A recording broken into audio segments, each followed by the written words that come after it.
Hello, everybody. Welcome to another interview for Audio Video Club. We are an Atlanta org that helps filmmakers and audio artists bring their visions to life. And we also celebrate films that we feel have been sort of lost in the wash over the years. And I am so thrilled to be bringing to you an amazing, amazing filmmaker, costume designer.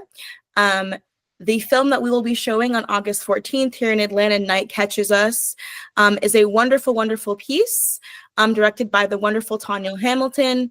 And one of the highlights of that film, in my opinion, is the mise-en-scène. And part of the mise-en-scène is the costuming. And I am so thrilled to be here talking to the woman behind that costume design, Miss Maren Reese.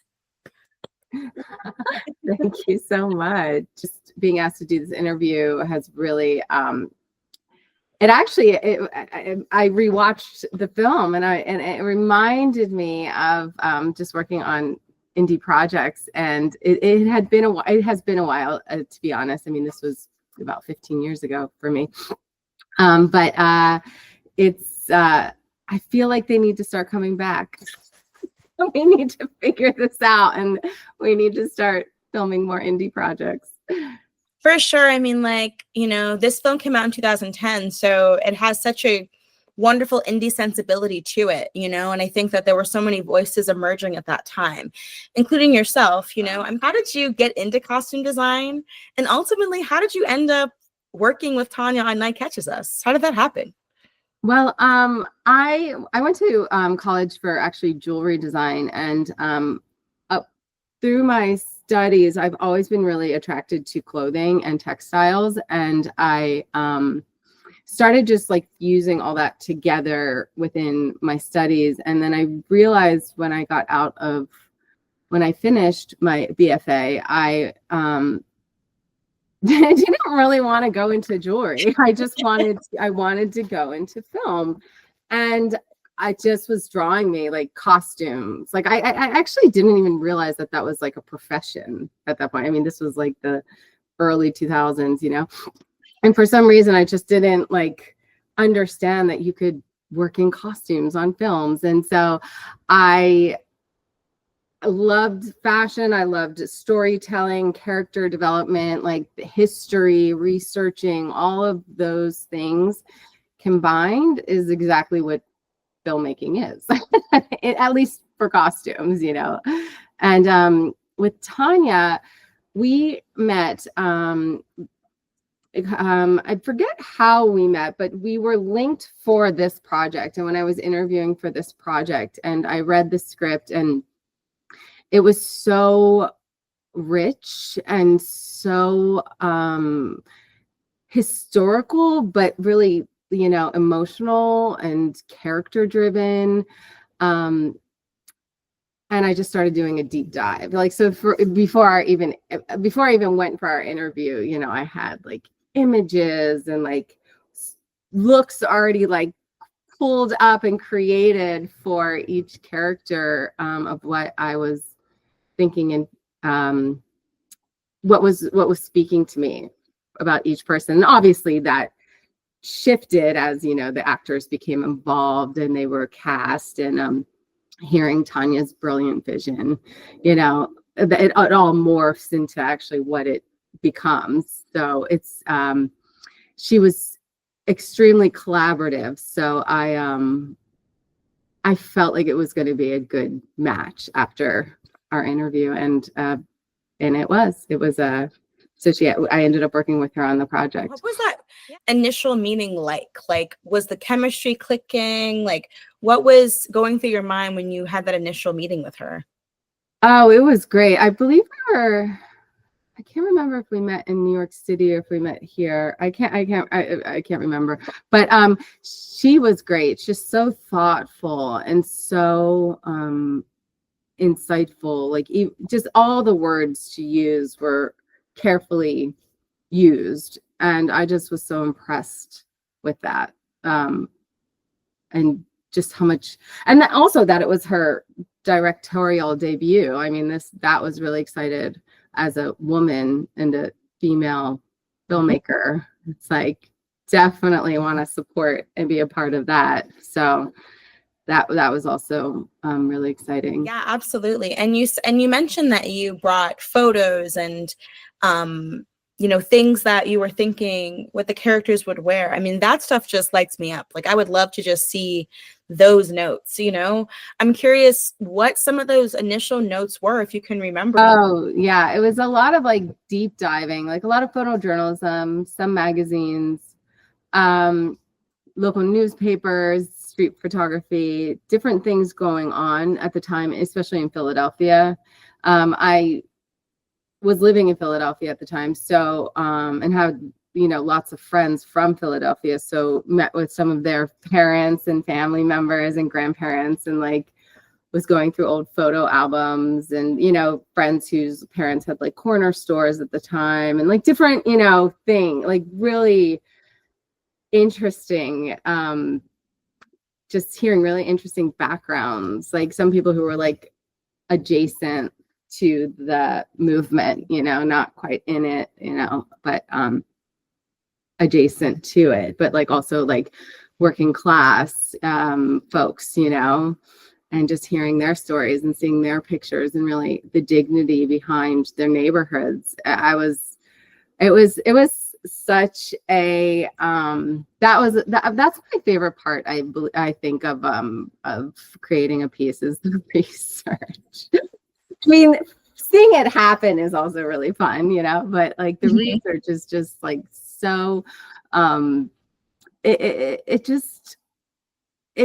helps you become a part of that time and really get into the characters' heads of like, why would they wear this? Who are they? What would they wear? Why? Like everything's a why, not just it's time period correct, or they're ex-Black Panther or Black Panther, like, they're gonna wear this, and this, and it's just gonna be like a uniform, and it's not.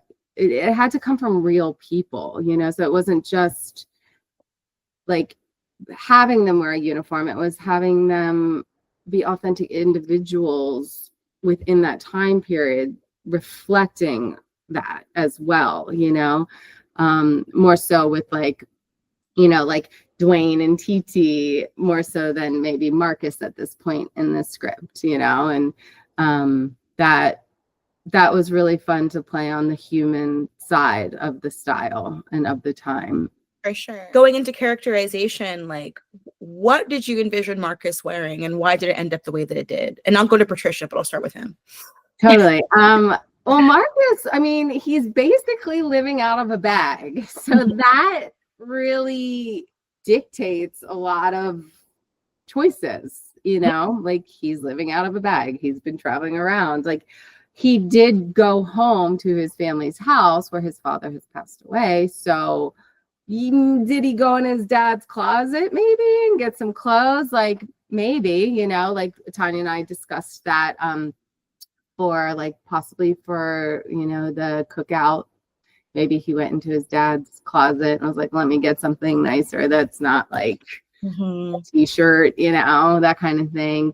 So there's elements of that, so that's why that shirt looks even more dated than the 70s, because it's like he's pulling it from his dad's closet. I mean, these are all backstories. So if you pick that up on that, bravo, Would you say that in costume design, there's always sort of your own backstory for the character? Yeah. Is it a collab with the director? Is it like, no, this is the backstory, this is how they should dress based on what the story is? Like, how does that, because you right there are giving me so much about who he is and how he dresses, and how much of that is like solely on you, or is that a collaboration? Like, what is that process like? Well, I think a lot of it's definitely a collaborative process. Let me start with that. But I think a lot of it is me as a designer creating the world and the idea that what is appropriate, what is time appropriate, what is character appropriate, color appropriate for what the director wants the energy of the film to be. Also like connecting with like the production designer and the set designer and understanding what their choices are also going to be. So you know, finding stuff like that, and then going to the director and kind of being like, hey, are we on the same page? Like, what do you think about this? You know, when I bring designs to them, it's like, yeah, go, like, great, you know. And then that's when like some like shopping or thrifting or building or however the costumes come about, like that's when that starts happening. And then from there, honestly, fittings will happen. And that could also be another turning point of how the characters become to who they are. But like having like my fitting with Kerry Washington, like she was just so lovely. I mean, she just like stepped into everything perfectly, you know, and it was like, that was your next question. I was like, can we get tidbits into the fitting of Kerry Washington in it? She's so lovely. But yeah, I vintage clothing, she slipped right into everything and was like barely needed to alter anything. And sorry, excuse me. A little. But yeah, so she but you have communication like in the fitting, like what they're thinking, like how they're going to play their character. And that is huge, because you could be, as a designer, could be totally going towards one direction and they say something or how they're going to play their character, and it's like, oh, I need to rethink this, and I need to like, oh, and that makes a lot of sense, because you want that to be believable, because your whole job is to bring the character alive. And if the actor is going to play the character in a certain way, then the clothing and their choices need to reflect that, you know. And so it's mainly collaborative experience, and then just getting the pieces, you know, either doing pools or doing purchases or doing builds to make it happen, you know, in that person's size or in that person's like with Marcus, there were like levels of distress on his clothing, you know, we had to do all of that. So once the fitting was done and we're like, these jeans fit this, these things fit him, let's bring it down, you know, that's like the term with like distressing, it's like bring it down, you know, like meaning like make it look worn and make it look like he wears these every day. Kerry Washington in this film, she wears, I forgot the exact scene, but she wears this beautiful red dress. I know, that's so good. On it, can you just talk about that dress for 1 minute and that decision to put her in that? Okay, so the red dress, and it's the only time we break away from the color palette of the film, and that was very intentional. That dress was it like signals a shift for her, and almost like a release. Like Marcus shows up, you know, and it's like it's bold, it's romantic, it's vulnerable, and it almost feels like kind of like, you know, almost out of time. Like, I don't know, it just feels like it's like a last chance in some extent. It reflects like Patricia, that like parts of herself that she's kind of kept hidden a little bit, or like not on the outside, you know, because she's a mother or an activist, you know, and it's almost like she's like reclaiming like her permission, you know, at this point. And that is reflected in that choice of color and that dress, you know. And I mean, it was, I still get messages about that dress. A lot of our people who will be watching this are filmmakers, and I'm sure they would love to know just little tidbits, if you can, like, what is it like dressing all the extras? Because you'd have the star, and then but the extras also need costuming. What is that like? Well, that's funny, because no, it you know, it's low budget. It's kind of like renegade filming at one point, you know. I'm the designer, so I'm on set, but you know, I also had a costumer on set. Mm-hmm. But sometimes I'm back at the office, like doing fittings or shopping or whatever, you know. Mm-hmm. So there are definitely moments where there weren't background cast, right? But they wanted to like get shots of people in the neighborhood, like some of those porch scenes of people in the neighborhood, or like after when Jimmy got caught, or they were looking for Jimmy. Mm-hmm. They definitely did some like B-roll that was not like of people that I dressed. Right. And I was like, Tanya, I was like, we have to be careful. I was like, you know, because it's the early 2000s, like everything's baggy, you know, and that's not what they wore. So she was super conscious about it, and she was very careful. You know, I think there was like one or two places where I'm like, yep, didn't trust those guys. It's okay. Yeah. So, you know, that's the beauty of filmmaking, though. It's kind of like you just gotta, to get the shots, you just gotta do it, and hopefully it keeps the integrity of your work and the project. And absolutely, if I could dress every single person on the film and I was given enough time and money to do that, I would.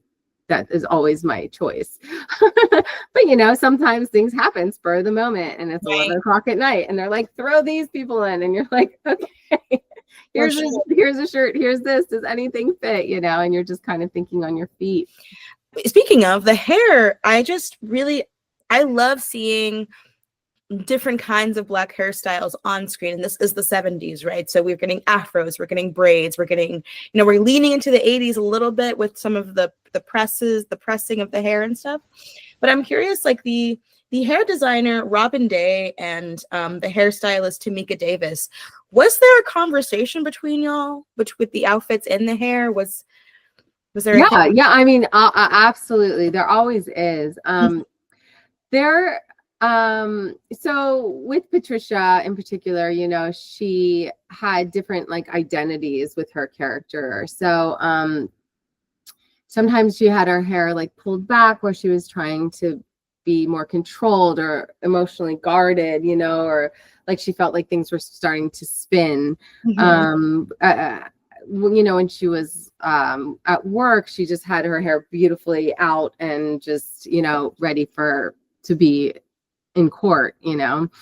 And it's just like the different levels of softness with her to strength, you know. And a lot of that, you know, all the scarves and all like that kind of stuff, like the hats we used on Iris, like that kind of stuff came from wardrobe. And some of it came because of like continuity issues and stuff like that, to be honest, like with like Iris's like braids, like things are, you know, how things are shot out of order. So like her hair was growing. I can't really remember exactly the situation, but something was happening, like where we would shoot her in the beginning and the braids were done. And then something, maybe they were growing out or she wasn't able to get, I can't remember, but there was a period of time where we had to cover her hair.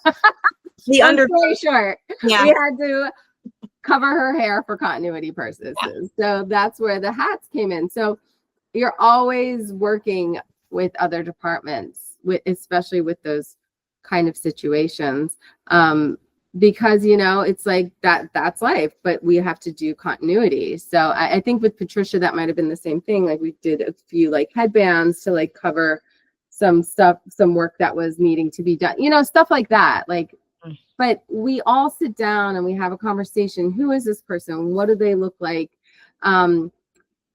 What does Tanya like?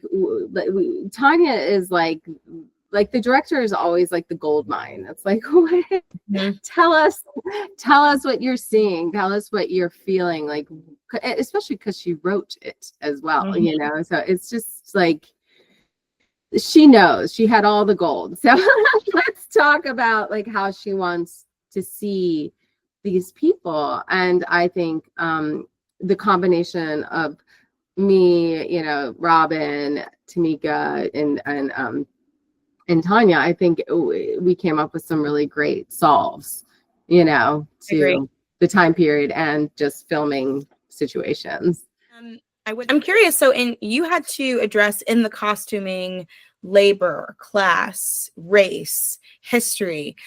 Can you talk about like certain things that you did to sort of implement those things into the costuming? Because you're adding a lot, right, with what these characters are wearing, and what are some of the sort of signifiers of these things in the work, if you could remember? Yeah, well, you know, I think that people, you know, we didn't have fast fashion back then, right?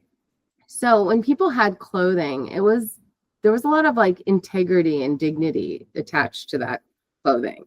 And you know, these are all like working class families that essentially just want the same rights as everyone else. And so just want their kids to be safe, want their kids to be able to go to school and be fed, and you know, like what any parent in the world would want for their children.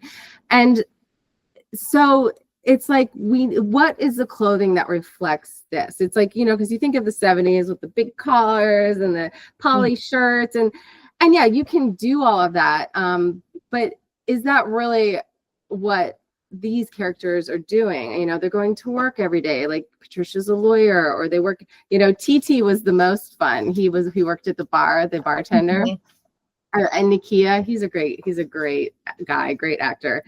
And he was the most fun because I was actually able to give him like poly shirts with butterflies on them, you know, and like really fun hats. And but he was a bartender, so like that makes sense, you know, for a guy like that, you know, but for that profession, right? So it was all like what the character, like what they were doing and where their clothing kind of came from, like how did they acquire this clothing, like with Iris and her like jumper. The interesting about vintage, it's very hard to find children's clothing in like the 60s, 70s, even 50s. Yeah, it's like, you know, it's torn up, you know, because kids wear their clothes, right? So we actually had to build her overalls, you know, and then like distress them, you know, to make them look like really worn in. So like that kind of stuff was really like intentional, but that's like her go-to. Like she's kind of like a tomboy, like she's just like, you know, she's almost like a daddy's girl, but doesn't have a daddy, you know what I mean? But she really wants that, you know? And so I think she like identified a lot with that, and like with that just wanting to like wear her overalls and be more covered, but like you know, she's still a kid, you know? So so the clothing, to circle back about how it just touches on that. I mean, it's just like exactly that. Like this is just a neighborhood of families who love their families, love their neighbors, and work really hard. And this is the clothing that they're going to take care of, and they're going to wear, and they're going to use for long periods of time, you know, and some of it might be new, and some of it might be like you said with the dress, like the go-to dress, you know what I mean? Like beautiful pieces, but like pieces that are well cared for and taken care of. Like Marcus was probably the least taken care of, only because he's living out of a bag, you know? And that makes sense, you know. He still doesn't look like he's necessarily like homeless, you know, but it's definitely like more limited options of what he can pull from, you know. One more question, but did you get any insight? I was curious, because I have a bit of a Muslim background. Was there any like advice or insight that Tariq gave you about the thobe and like the long outfit that he wears? I think he's making salat or something when he's wearing that, or he's saying, yeah. I mean, we spoke a bit about it, and yes, he wanted it to be like, we wanted it to be all black, you know, because they were mourning, and we spoke a bit about it, and then the hijab of the wife was specifically not to cover her face, you know, not to cover her chin. I mean, that was more like Nation of Islam kind of style, where it just kind of went around into the back instead of covering the neck. Right. But we didn't choose to put him more into that like suit vibe, Nation of Islam thing, like temple wear, you know, and instead did the more relaxed at home kind of look. And we had a great conversation about it, but yeah, that was definitely input from him for sure. Because the movie, one of the themes is the film is transition, right? And so, you know, it might make sense that at this point in his life, he's viewing Islam in a different way. He's transitioned to more of a Sunni sort of style than just, you know what I mean? And I think that it was changing then too. Like Nation of Islam did have a big shift at that time, you know, and it was becoming more inclusive and wanting to embrace what is it, the Star of Islam more, or like that, the different lineages of Islam. So I think that was also like why we made that choice. I'm curious, were there any unexpected challenges before we wrap that you came across? You mentioned a few that you were able to sort of figure out, but was there anything else that this sort of felt specific to this project, and how ultimately did you overcome it? What was the challenge and what did you overcome? How did you overcome that? You're like the whole thing? Well, I mean, it was like one of my first full feature films that I was designing. You know, I had a really great team, but everyone was kind of like green, as they say, in each position, you know? So, you know, having to like train people a bit, you know, because I've done a lot of costuming and supervising as well. So I approach design from kind of all of those backgrounds, you know, and approach leading a team in all those backgrounds, because I really understand what it takes to do each position. And so I think just in general, I'm super proud of the piece because I was young and we were figuring it out, and I had a group. I had a set costumer. Her name was Tamika, and oh my gosh, I'm forgetting my supervisor's name. It'll come to me. I had it at the tip of my tongue, but they just are just such incredible artists. I mean, Tamika has done Jackson. She's gone on to design. I think she's down in New Orleans. And my supervisor is now like an incredible like stylist, but like still life stylist. Like I don't know if working with people like scarred her forever. Now she works with objects, you know. But that's it's like we each kind of find our way, and we each find how to make it work. And the best part of each project that I work on even now, it's like once it's over, like just looking at your team and talking to your team and be like, wow, I can't wait till the next one. Like, yeah, you know what I mean? And that to me is a win.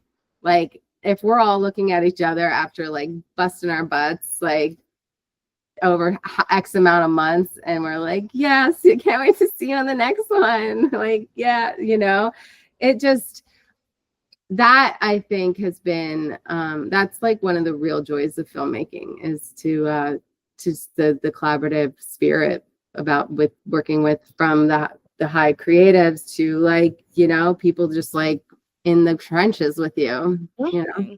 Thank you so much, Maren. We appreciate it. We will definitely tie in your socials. Your social, once again, just one more time for the people. Please say it. Your Instagram. At Maren Looks. Yes, at Maren Looks. Awesome. And all right, we look forward to it. Night Catches us August 14th, Audio Video Club. Maren Reese, thank you, thank you, thank you. Yeah.